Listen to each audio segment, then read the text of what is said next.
ನಮಸ್ಕಾರ. ರಿವ್ಯೂ ಚಾನಲ್ಗೆ ಸ್ವಾಗತ. ನಾನು ಸೌಖ್ಯ ಗಾಂವ್ಕರ್. 24ರ ಲೋಕಸಭಾ ಚುನಾವಣೆ ಜಯಿಸಲೇಬೇಕು ಅಂತ ಹಠಕ್ಕೆ ಬಿದ್ದಿರುವಂಥ ರಾಜ್ಯ ಕೈಪಾಡಿಯ ಈಗ ಗ್ಯಾರಂಟಿ, ತಮ್ಮ ಬ್ರಹ್ಮಾಸ್ತ್ರವಾಗಿರುವ ಗ್ಯಾರಂಟಿಯ ಮೂಲಕ ಮತವನ್ನು ಭದ್ರ ಮಾಡಿಕೊಳ್ಳೋದಕ್ಕೆ ಅಚ್ಚರಿಯ ದಾರಿಯೊಂದನ್ನು ಹಿಡಿದಿದೆಯಾ? ಸರ್ಕಾರದ ಕೋಟಿ ಕೋಟಿ ಹಣವನ್ನು ಈ ರೀತಿ ವ್ಯಯಿಸ್ತಾ ಇದೆಯಾ?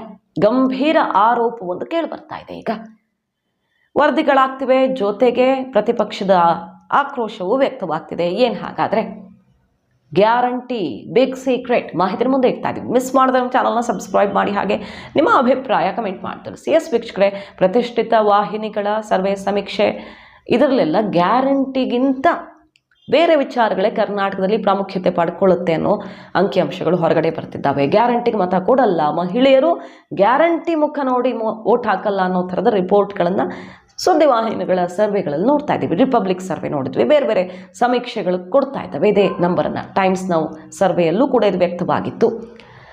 ಈಗ ಸದ್ಯ ಕಾಂಗ್ರೆಸ್ ಯಾವ ಕಾರಣಕ್ಕೂ ಗ್ಯಾರಂಟಿ ಅಸ್ತ್ರ ಮಿಸ್ ಆಗಬಾರ್ದು ಅನ್ನೋದನ್ನು ಖಚಿತಪಡಿಸ್ಕೊಳ್ಳೋದಕ್ಕೆ ಮನೆ ಮನೆಗೂ ಗ್ಯಾರಂಟಿ ತಲುಪಿದೆಯಾ, ಮತ್ತು ಗ್ಯಾರಂಟಿ ಇದು ನಾವು ಕೊಡ್ತಿರೋದು ನೆನಪಿರಲಿ ಅನ್ನೋದನ್ನು ಜನಕ್ಕೆ ಮನವರಿಕೆ ಮಾಡಿಕೊಡೋದಕ್ಕೆ ಸರ್ಕಾರದ ಕೋಟಿ ಕೋಟಿ ಹಣವನ್ನು ವೆಚ್ಚ ಮಾಡ್ತಿದೆಯಾ? ಇಂಥದ್ದೊಂದು ಗಂಭೀರ ಆರೋಪ ಕೇಳಿ ಬರ್ತಿದೆ. ಬಿಜೆಪಿ ಕೂಡ ಅಸ್ತ್ರವನ್ನು ಕೈಗೆತ್ತಿಕೊಂಡಿದೆ. ಹಾಗೆ ದಿ ಫೈಲ್ ಇನ್ವೆಸ್ಟಿಗೇಷನ್ ರಿಪೋರ್ಟ್ ದಾಖಲೆ ಇಟ್ಟು ವರದಿ ಮಾಡಿರೋದು ಏನು ಹೇಳ್ತಾ ಇದೆ ನೋಡಿ. 5 ಗ್ಯಾರಂಟಿ ಯೋಜನೆಗಳನ್ನು ಅಂಗನವಾಡಿ ಮತ್ತು ಆಶಾ ಕಾರ್ಯಕರ್ತೆಯರು ಇತರ ಇಲಾಖೆಗಳ ಸಿಬ್ಬಂದಿ ಮೂಲಕ ಸಮೀಕ್ಷೆ ನಡೆಸೋದಕ್ಕೆ ರಾಜ್ಯ ಸರ್ಕಾರ 12 ಕೋಟಿ ರೂಪಾಯಿ ವೆಚ್ಚ ಮಾಡ್ತಿದೆ ಅಂತ. M2M ಮಾಧ್ಯಮ ಸಂಸ್ಥೆಗೆ ಸಮೀಕ್ಷೆ ನಡೆಸೋದಕ್ಕೆ ಅಂತ ಈಗಾಗಲೇ 1 ಕೋಟಿ, ಮುಂಬೈ ಮೂಲದ XKDR ಸಂಸ್ಥೆಗೆ ಅಧ್ಯಯನದ ಹೆಸರಲ್ಲಿ 1 ಕೋಟಿ, 2 ಸಂಸ್ಥೆಗಳು ಮುಂಗಡ ಹಣವನ್ನು ಪಡ್ಕೊಂಡಿವೆ. ಸೊ ಪ್ರೈವೇಟ್ ಏಜೆನ್ಸಿಗಳ ಮೂಲಕ ಆಗ್ತಾ ಇದೆ ಆಲ್ರೆಡಿ. ಈಗಾಗಲೇ ಖಾಸಗಿ ಸಂಸ್ಥೆಗಳಿಗೆ ಸಮೀಕ್ಷೆ ಅಧ್ಯಯನ ಅಂತ ದುಡ್ಡು ಕೊಟ್ಟಿರುವಾಗ, ನಡೀತಾ ಇರುವಾಗ, ಅಂಗನವಾಡಿ ಕಾರ್ಯಕರ್ತೆಯರ ಮೂಲಕ ಸಮೀಕ್ಷೆಗೆ 12 ಕೋಟಿ ರೂಪಾಯಿ ವೆಚ್ಚ ಮಾಡೋ ಅಗತ್ಯ ಏನಿತ್ತು? ಅದೊಂದು ವೆಚ್ಚ ಯಾಕೆ? ಏನಿದ್ರ ಉದ್ದೇಶ?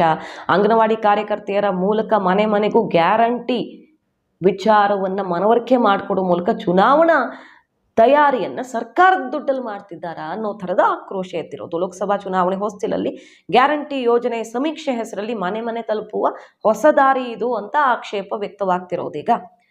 ಈಗಾಗಲೇ 9 ಕೋಟಿ ಕಾವೇರಿ ನಿವಾಸ್ ದುರಸ್ತಿಗೆ, ನವೀಕರಣಕ್ಕೆ ಖರ್ಚು ಮಾಡಿದ್ದಾರೆ. ಈ ಬರ ಪರಿಸ್ಥಿತಿ, ರೈತರಿಗೆ ಕಷ್ಟ ಇದೆ, ಬಹಳಷ್ಟು ಒತ್ತಡದ ಸನ್ನಿವೇಶದಲ್ಲಿ ಅನ್ನೋ ಆಕ್ರೋಶ ಈ ವರದಿ ನೋಡ್ತಾ ಇದ್ದೀರಿ.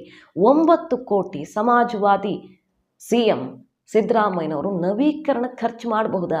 ಎಷ್ಟೋ ಮನೆಯೇ ಕಟ್ಟಿಬಿಡ್ಬೋದಿತ್ತಲ್ಲ, ಕಾವೇರಿ ನಿವಾಸದಂತ ಎಷ್ಟೋ ಬಿಲ್ಡಿಂಗ್ ಕಟ್ಟು ನಿಲ್ಲಿಸಬಹುದಿತ್ತು. ಯಾರೇ ಸಲಹೆ ಕೊಟ್ಟವರು, ಎಲ್ಲಿಗೆ ಹೋಗ್ತಿದೆ ದುಡ್ಡು ಅನ್ನೋ ಆಕ್ರೋಶ ವ್ಯಕ್ತವಾಗ್ತಿರೋ ಹೊತ್ತಲ್ಲಿ ಮತ್ತೊಂದು ಸುದ್ದಿ ಇದು. ಗ್ಯಾರಂಟಿ ಮನೆ ಮನೆಗೆ ತಲುಪಿಸೋದಕ್ಕೆ, ಪ್ರಚಾರಕ್ಕೆ 12 ಕೋಟಿಯನ್ನು ಈ ಥರ ಅಧ್ಯಯನ ಸಮೀಕ್ಷೆ ಅನ್ನೋ ಹೆಸರಲ್ಲಿ ಖರ್ಚು ಮಾಡ್ತಿದ್ದಾರೆ ಅಂತ. ಸೊ ಗ್ಯಾರಂಟಿಯ ಒತ್ತಡ ಆಲ್ರೆಡಿ ಸರ್ಕಾರದ ಮೇಲಿದೆ ಅಂತ ಸಚಿವರುಗಳೇ ಒಪ್ಕೋತಿದ್ದಾರೆ, ಆರ್ಥಿಕ ಸಲಹೆಗಾರರೇ ಹೇಳ್ತಿದ್ದಾರೆ. ಕೇಂದ್ರ ಸರ್ಕಾರದ ವಿರುದ್ಧ ಪ್ರತಿಭಟನೆ ನಡೀತಿದೆ. ಟ್ಯಾಕ್ಸ್ ನಮಗೆ ಬರಬೇಕಾಗಿರುವಂಥ ಪರಿಹಾರ ನಮ್ಮ ಪಾಲು ಬರ್ತಿಲ್ಲ ಅಂತ. ಅಭಿವೃದ್ಧಿ ಕಾರ್ಯಗಳಿಗೆ ಸವಾಲಾಗಿರುವಾಗ ಗ್ಯಾರಂಟಿಯ ನಡುವೆ ಇಷ್ಟೆಲ್ಲ ದುಂದು ವೆಚ್ಚವನ್ನು ಮಾಡ್ತಿರೋದು ಯಾಕೆ ಸರ್ಕಾರ ಅನ್ನೋ ಆಕ್ರೋಶ ಎದ್ದಿದೆ.